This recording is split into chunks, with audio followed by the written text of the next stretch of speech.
கரூரில் நடந்த ஸ்டாம்பேடு.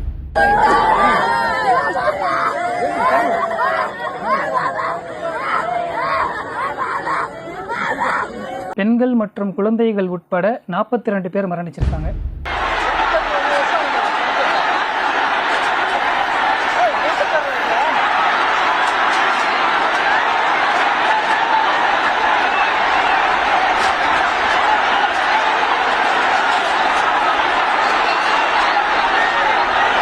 இதில் சம்பந்தப்பட்ட 2 கட்சிகளும் தாவேகா டிஎம்கேவை ப்ளேம் பண்ணுறதும், டிஎம்கேவை சார்ந்த நபர்கள் தாவேகாவை ப்ளேம் பண்ணுறதும் சோஷியல் மீடியாவில் மாறி மாறி நடக்குது. அந்த எல்லா சார்பு நிலைகளையும் விட்டுட்டு ஒரு காமன் பர்சனாக நின்று யோசித்தா யார் மேலே தப்பு அப்படிங்கிறத ஓரளவுக்கு என்னால் புரிஞ்சிக்க முடிஞ்சுது. யார் மேலே தப்புன்னு நான் புரிஞ்சிக்கிட்ட சில செய்திகளை இந்த வீடியோவில் பார்க்க போகிறோம். வாங்க வீடியோக்குள்ளே போகலாம்.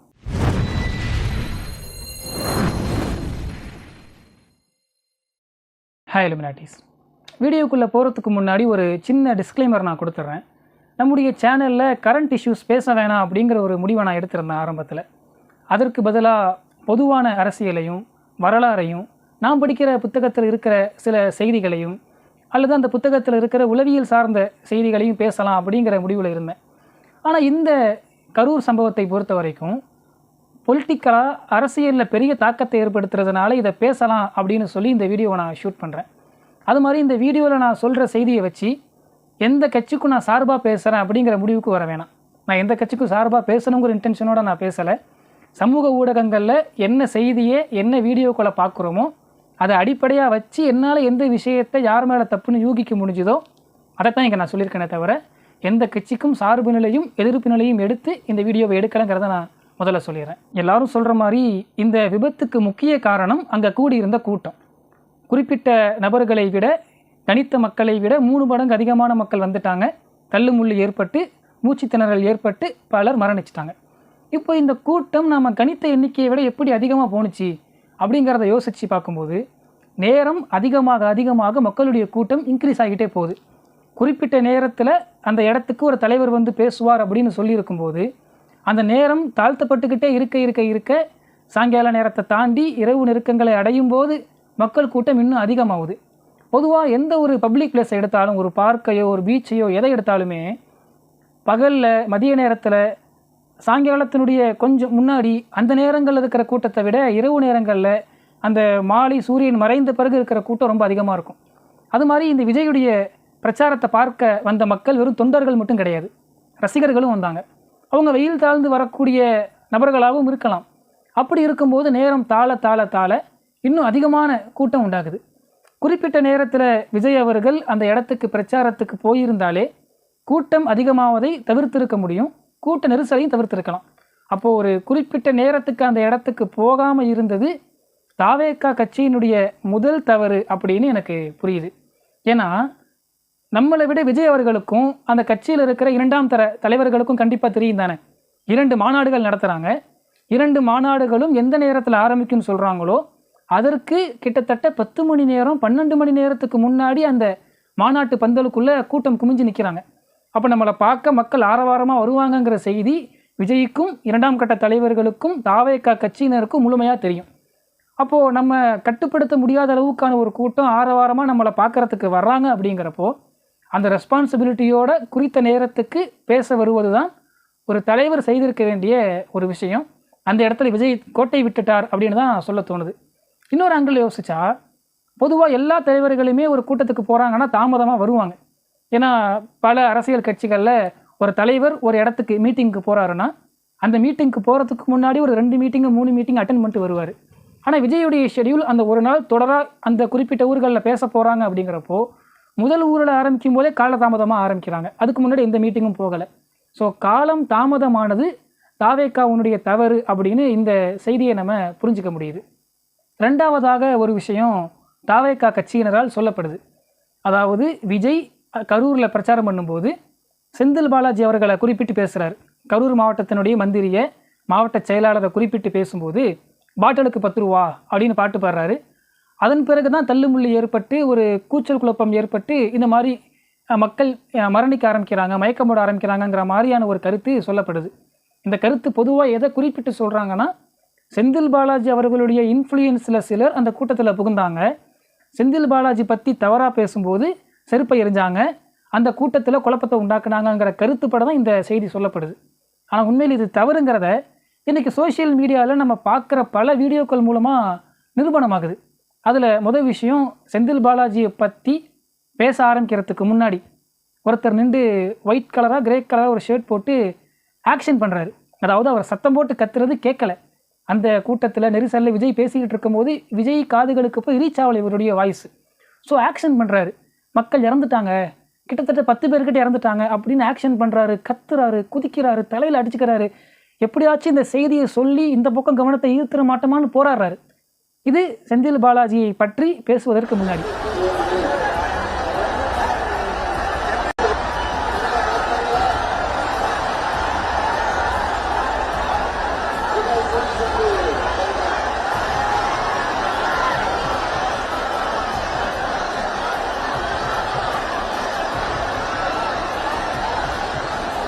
ஏன் போராடினார், ஏன் அவ்வளோ கஷ்டப்பட்டார், ஏன் அவ்வளோ ஆக்ஷன்ஸ் பண்ணார்? அந்த நேரத்தில் மக்கள் இறந்துக்கிட்டு இருந்தாங்க.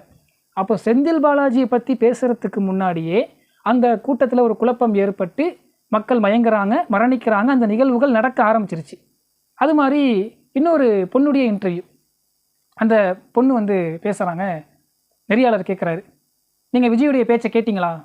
அந்த பெண்ணு பதில் சொல்கிறாங்க, இல்லை நாங்கள் மயங்கிட்டோம், விஜய் பேச ஆரம்பிக்கிறதுக்கு முன்னாடியே நாங்கள் மயங்கிட்டோம் அப்படிங்கிறாங்க. சுத்தமாக மூச்சு விட முடியல. நாங்களே எல்லாரும் மயக்கம் போட்டதுக்கு அப்புறம் பாதி பேர் மயக்கம் போட்டாங்க. அப்புறம் தண்ணி கிட்ட தண்ணி யாருமே குடுக்கல. இது வந்து எப்போ விஜய் பேசிட்டு போன அப்புறமா? ஆனா விஜய் பேசுறத நாங்க கேட்கல. அதுக்கு முன்னாடி நாங்க மயக்கம் போட்டு விழுந்துட்டோம். எப்படி மயங்கினாங்க?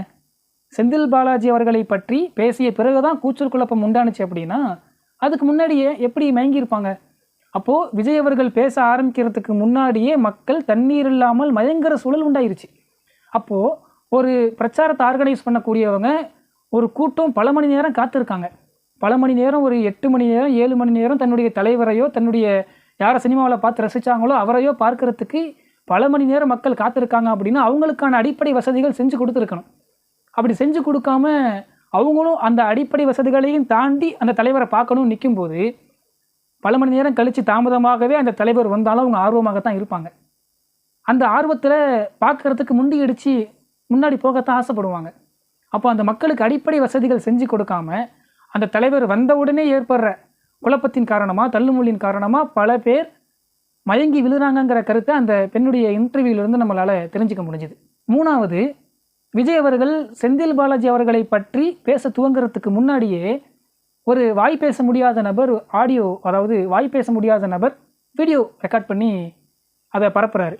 அது இப்போ தான் எல்லா சமூக வலைதளங்கள்லையும் பரவலாக வந்திருக்கு. அந்த டைமில் வீடியோ ரெக்கார்ட் பண்ணுறாரு.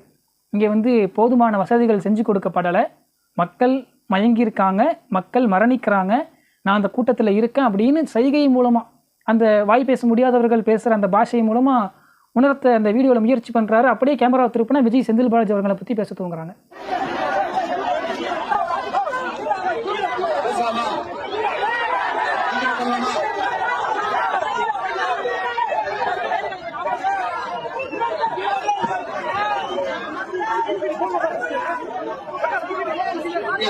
இருக்கிற முக்கியமான பிரச்சனைகளை பற்றி நம்ம பார்த்தோம் இல்லையா? இன்னொரு முக்கியமான பிரச்சனைக்கு பத்தி நம்ம பேசாம போனா பத்தி பேசாம போனா நல்லா இருக்குமா? நல்லா இருக்காது. எதுக்கு சுத்தி வளைச்சுக்கிட்டு ஸ்டேட் விஷயத்துக்கே வருவோம். இந்த கரூர் மாவட்டத்தில் ஒரு மந்திரின்னு ஒருத்தர் இருந்தாருல, இப்ப ஒரு மந்திரி இல்ல, ஆனாலும் மந்திரி மாதிரி.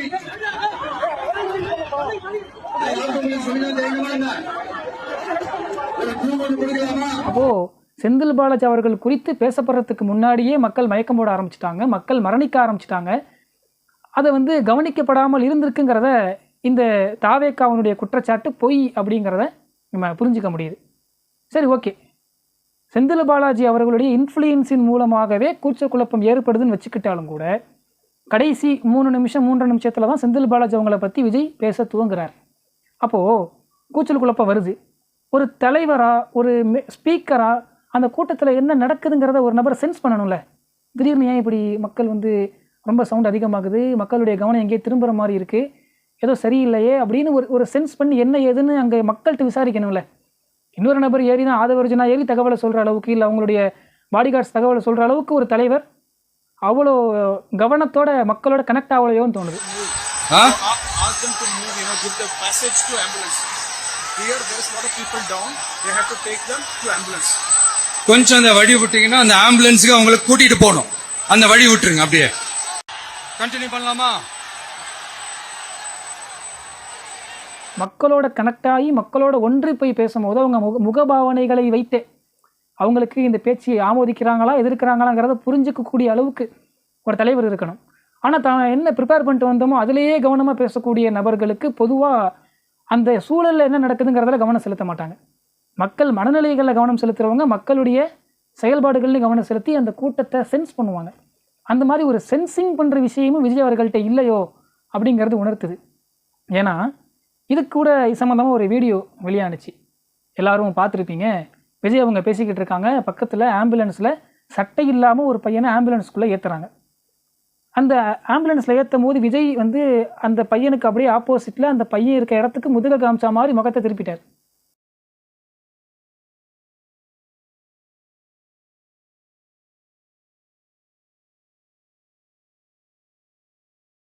இது ஒரு சாதாரண நபர் பண்ணால் ஓகே, அவர் கவனிக்கலை பார்க்கலை அப்படின்னு நம்ம சொல்லலாம். ஆனால் விஜய் கிட்டத்தட்ட 20-25 வருஷமாக சினிமா ஃபீல்டில் இருந்த ஆள். விஜய்க்கு எவ்வளவு கேமரா சென்ஸ் இருக்கும்? நமக்கு சாதாரணமாக இருக்கிற கேமரா சென்ஸை விட விஜய்க்கு எவ்வளோ கேமரா சென்ஸ் இருக்கும்? இங்கே எத்தனை கேமரா இருக்குது, நம்ம இந்த ஆங்கிளில் பார்த்த மாதிரி நின்றோம்னா அந்த கேமராவில் நம்முடைய ஃபேஸ் எப்படி தெரியும், நம்ம ரியாக்ஷன் எப்படி தெரியும், அந்த கேமரா வருதா மூமெண்ட்டில் இருக்கா இல்லையாங்கிறத நம்ம பார்க்காமலே எப்படி கெஸ் பண்ணுறது, பின்னாடி என்ன நடக்குது அப்படிங்கிறத நம்ம எப்படி அங்கே பார்க்காம தெரிஞ்சுக்கிறதுங்கிற கேமரா சென்ஸ்லேருந்து லுக்கிங் சென்ஸ்லேருந்து சினிமா ஃபீல்டில் 25 வருஷம் பயணித்த விஜய்க்கு பல மடங்கு அதிகமாக இருக்கும். பொதுவான மக்களுக்கு பார்வை இவ்வளோ தான் அப்படின்னா சினிமாக்காரங்களுக்கு பார்வை கொஞ்சம் அகலமாகவே இருக்கும். ஏன்னா அந்த அளவுக்கு பார்த்து நடிக்கிறதையும் தாண்டி உணர்ந்து நடிக்கிற விஷயங்களையும் செஞ்சுருப்பாங்கல்ல.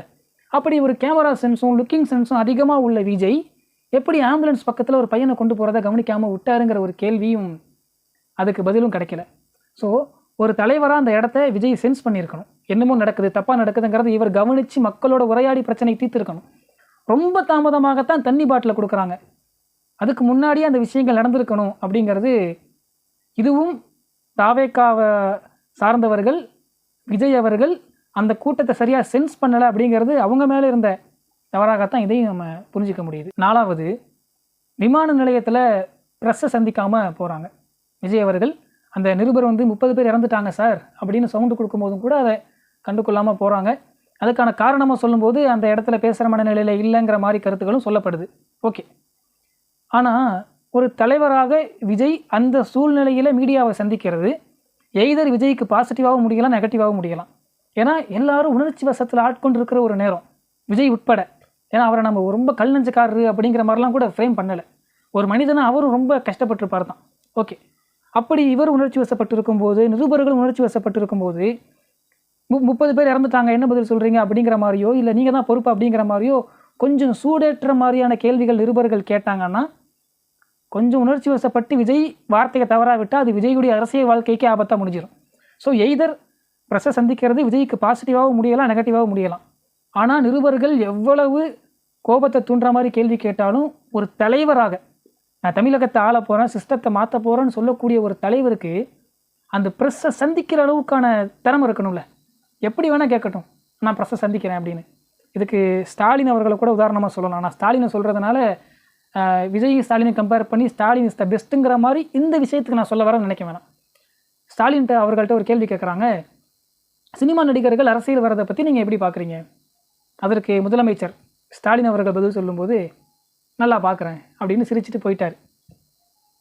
ஒருவேளை தப்பி தவறி சினிமா நடிகர்கள் அரசியலுக்கு வருவது தவறுங்கிற ஒரு ஸ்டேட்மெண்ட்டை விட்டுருந்தாருன்னா துணை முதலமைச்சர் உதயநிதியை போட்டு சோஷியல் மீடியாவில் தாவேக்காரங்க பொழந்துருப்பாங்க.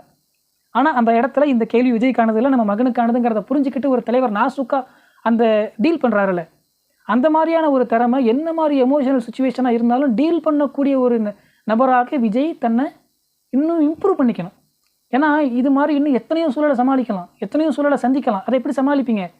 எனக்கு மனசில் தைரியம் இல்லை, மனநிலை சரியாக இல்லைன்னு நீங்கள் தப்பிச்சு ஓட அது உங்களுக்கு எதிராக பயன்படுத்தப்பட்டுக்கிட்டே இருக்கும். ஸோ அந்த இடத்துல தைரியமாக ப்ரெஸ்ஸை சந்தித்து அதை தெளிவாக ஹேண்டில் பண்ணுற திறமை விஜய் அவர்களுக்கு இருந்திருக்கணும். அவங்க அதை இம்ப்ரூவ் பண்ணியிருக்கணும்.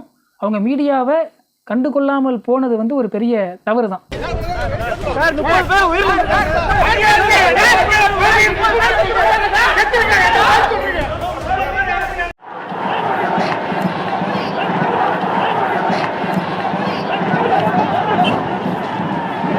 இன்னொன்று கூட சொல்லலாம், பல மீடியாக்களை தொடர்ந்து எல்லா நேரங்கள்லையும் மீடியாவை சந்தித்து அந்த நேரத்தில் நான் மீடியாவை சந்திக்காமல் போயிட்டேன், ஏன்னா எனக்கு மனசு சரியில்லை அப்படின்னு ஒரு நபர் சொல்கிறாருன்னா ஓகே, அக்செப்டபிள். எப்போவுமே மீடியாவை சந்திக்கிற ஆள் இன்றைக்கி 40 பேர் 30 பேர் இறந்துட்டாங்கங்கிறதுனால சந்திக்காமல் போகிறாரு அப்படின்னு அவருடைய மனநிலையை புரிஞ்சுக்குவாங்க. ஆனால் விஜய் இது வரைக்கும் ப்ரெஸ் மீட்டை சந்திக்கவே இல்லையே. அது வந்து ஒரு பெரிய சந்தேகத்தை தானே ஏற்படுத்துது. விஜய் தன்னுடைய கொள்கை எதிரியாக பாஜகவை சொல்கிறாரு. இந்தியாவிலேயே ப்ரெஸ்ஸை சந்திக்காத 2 அரசியல் தலைவர்கள், ஒன்று நரேந்திர மோடி, இன்னொன்று தாவேகா தலைவர் விஜய். ஸோ இதெல்லாம் மக்களுக்கு சந்தேகத்தை ஏற்படுத்தும் தானே. ஆனால் ப்ரெஸ்ஸை சந்திக்காமல் போனது சில நன்மைகள் தாவேகாவுக்கு இருந்தாலும் பெரிய பாதிப்புகள் தான் இருக்குது. அதையும் அந்த பாதிப்புகளை அவங்க சரியாக முறைப்படுத்தியிருக்கணும் அப்படிங்கிறது நம்முடைய கருத்து. அதே நேரத்தில் யோசிச்சு பாருங்கள், அந்த மருத்துவமனைகளுக்கும் ஆட்களை அனுப்பலை. திமுகலேருந்து அன்பில் மகேஷ் பொய்யாமொழி வராரு, செந்தில் பாலாஜி அவர்கள் வராரு அப்படின்னா அதை கொஷின் பண்ணுறாங்க. ஓகே, கொஷின் பண்ணலாம், அந்த கொஷின் கரெக்டாக தப்பாங்கிறது வேறு. ஆனால் விஜய் அந்த இடத்துக்கு போகலைங்கிறதுக்கு கூட நம்மளால் புரிஞ்சிக்க முடியுது. ஏன்னா மக்கள் கொஞ்சம் கொந்தளிப்பாக இருப்பாங்க, அது இன்னும் கொஞ்சம் சலசலப்பை ஏற்படுத்தும். அப்படிங்கிறதுனால காவல்துறையிலிருந்து தகவல் கொடுத்துருப்பாங்க. விஜய் போகாமல் இருந்ததை நம்மால் புரிஞ்சிக்க முடியுது. ஆனால் 2ஆம் கட்ட தலைவர்களையாவது அனுப்பி விஜய் பார்த்துருக்கணும் தானே. விஜயை தமிழகத்தில் எல்லா மக்களுக்கும் தெரியும், தமிழகத்தை தாண்டியும் தெரியும், இந்தியா முழுக்க இருக்க ஒரு டாப் ஸ்டார், ஃபேமஸான ஒரு டாப் ஸ்டார். ஓகே, ஆனால் ஆதவர்ஜுனாவை எத்தனை பேருக்கு தெரியும்? புஷியானவை எத்தனை பேருக்கு தெரியும்? ராஜ்மோகன் எத்தனை பேருக்கு தெரியும்? அவங்கள இல்லை அந்த மற்ற மாவட்டத்தில் இருக்கிற மாவட்ட செயலாளர்களை, இல்லைன்னா தங்களுடைய வாலண்டியர்ஸை, கட்சியில் இருக்கிற பொறுப்பாளர்களை, கிளையில் இருக்கிற நபர்களை எல்லாம் அனுப்பியாவது அந்த மருத்துவமனையில் கண்காணிக்க சொல்லணும் தானே. அங்கே பாதிக்கப்பட்டவங்களுக்கு தேவையான உதவியை செய்யணும் தானே. பாதிக்கப்பட்ட மக்களுடைய குடும்பத்தோடு கைகோத்து நிற்கணும்ல. அப்படி ஒருத்தர் நின்னதாக கூட ஏன் செய்தி வரலை? விஜய் போகலைங்கிறத புரிஞ்சிக்க முடியுது. ஆனால் விஜய் அடுத்த கட்ட தலைவர்களையும் 2ஆம் கட்ட 3ஆம் கட்ட 4ஆம் கட்ட தலைவர்களை கூட களத்துக்கு அனுப்பலைங்கிறது ஏற்றுக்க முடியல. அது அவர்கள் செய்த ஒரு பெரிய தவறு. ஓகே, இவங்க அது மாதிரி ஆட்களை அனுப்பிட்டு செந்தில் பாலாஜி அவர்கள் எப்படி 10 நிமிஷத்தில் வந்தார், அன்பில் மகேஷ் பொய்யாமொழி எப்படி வந்தார், முதல்வர் ஸ்டாலின் எப்படி வந்தாருங்கிறத கொஷின் கேட்டால் அந்த கொஷின் வெயிட்டாக நிற்கும். நான் ஆளே அனுப்பலை, ஆனால் கொஷின் மட்டும் பண்ணுவேங்கிறது கண்டிப்பாக தமிழக மக்கள் மத்தியில் ஈடுபடாது.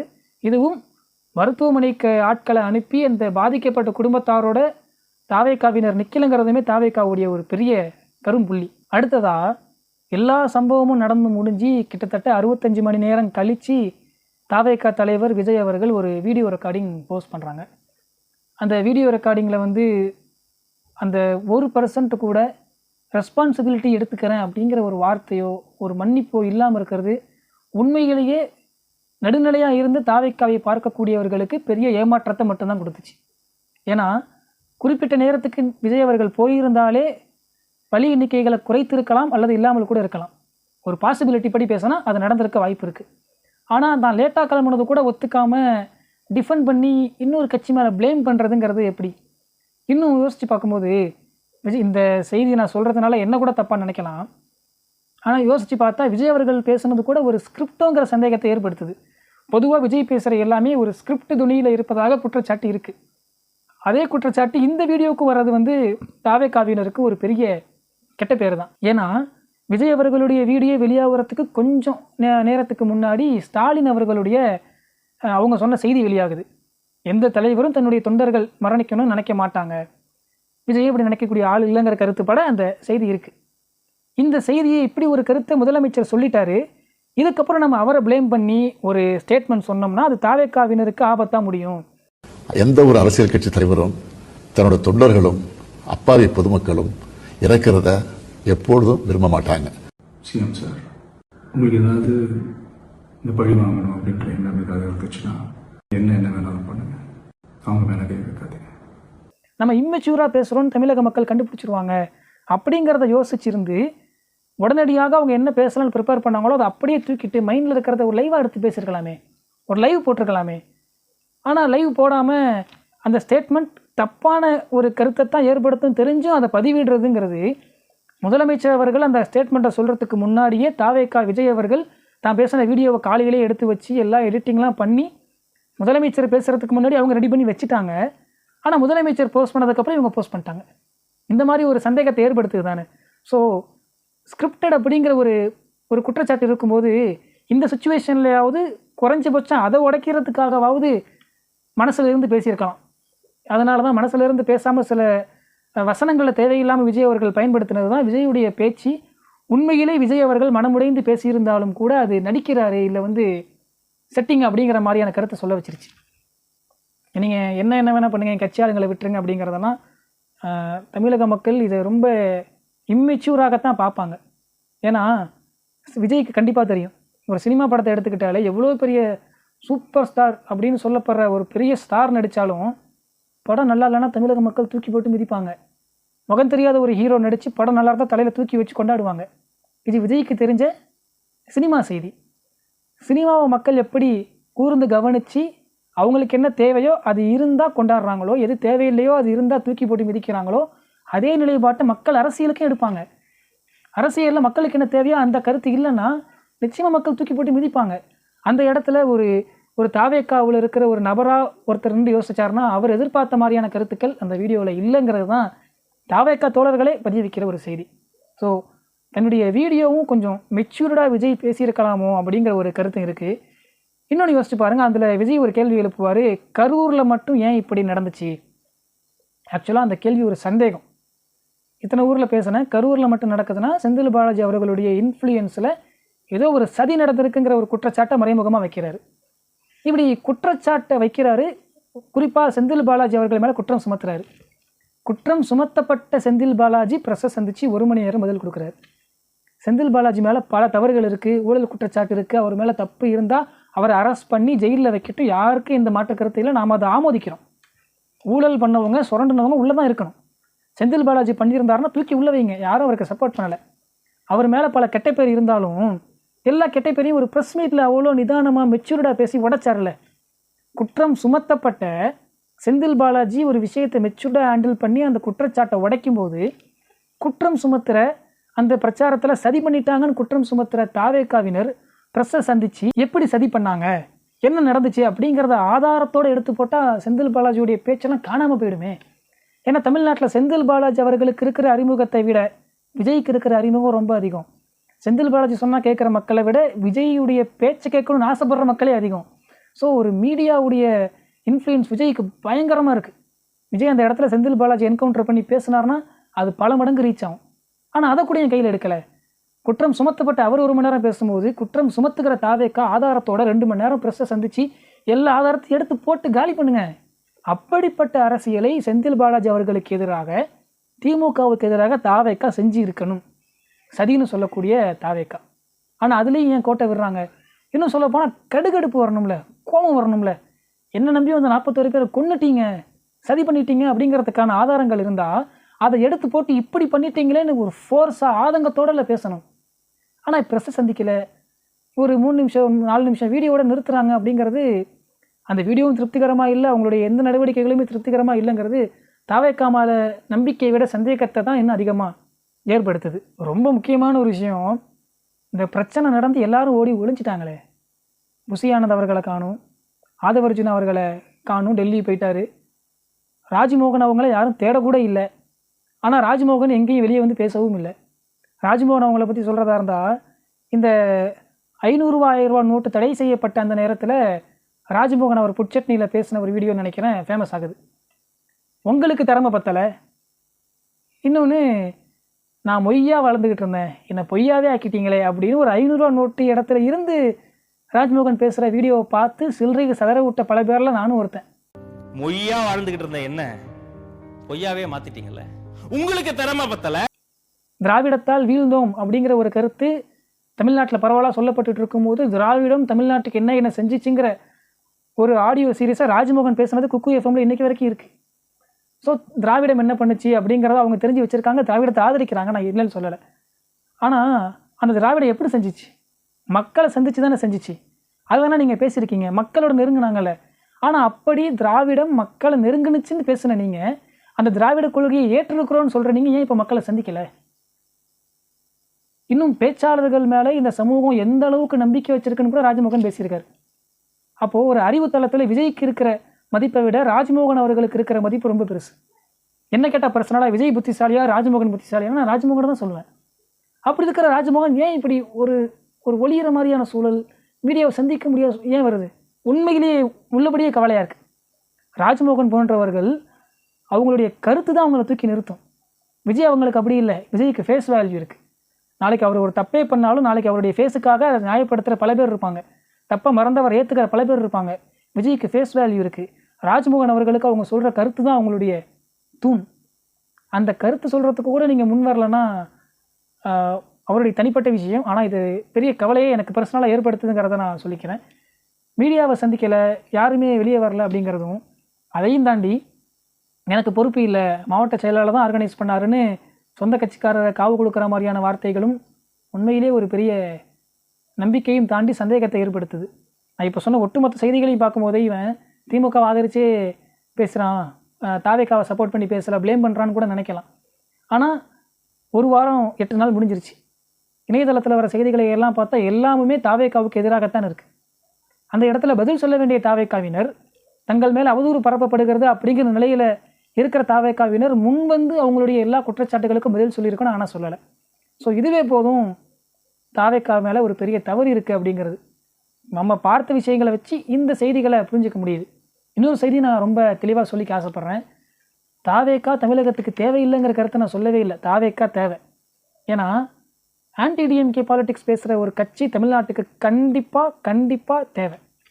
டிஎம்கே ஒன்றும் சுத்தவான்கள்னு நான் சொல்ல வரல. டிஎம்கேலையும் தவறுகள் செய்கிறாங்க. ஆன்டி டிஎம்கே பிச் எடுத்து மக்கள்கிட்ட போய் சேர்ந்த ஒரு கட்சி இன்றைக்கி வாய்ஸ் இல்லாமல் போயிடுச்சு.